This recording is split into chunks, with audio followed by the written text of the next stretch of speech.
Good evening. Prince Charles and wife Camilla are in outback Queensland, a hot and dusty start to their week-long tour. It's the Duchess's first ever visit to Australia, and Max Futcher is in Longreach tonight. Max, if she wanted a taste of Australia, she certainly picked the right place.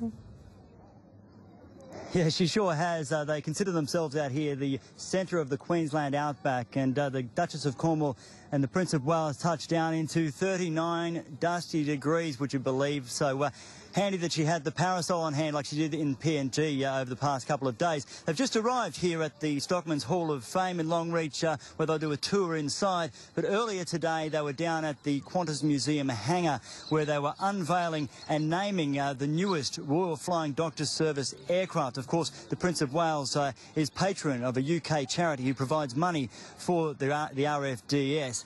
Earlier in the day they arrived, of course, and they were greeted by Penelope Wensley, the Governor of Queensland. There was the Governor-General Quentin Bryce and Campbell Newman. But, of course, that's just today. Earlier, over the past couple of weeks, the people of Longreach have been getting ready for this. We spoke to the Mayor a bit earlier this afternoon. Here's a bit of what he had to say.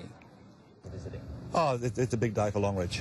You know, we're going down in history today, being the Duchess's first foot on Australian soil here in Longreach.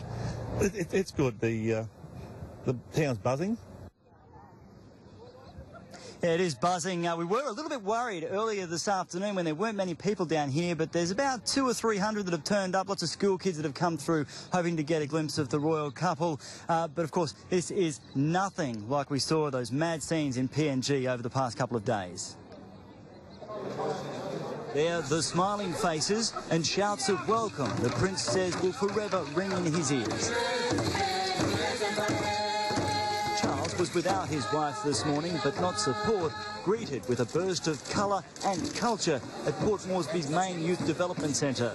Some students took in the moment. It's really exciting for us to see him, while others were eager to show off their hard and handy work.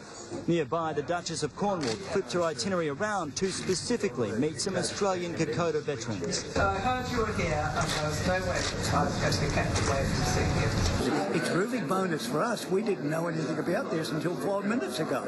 To those who didn't live to tell their story, the Prince of Wales laid a wreath in memory of fallen servicemen.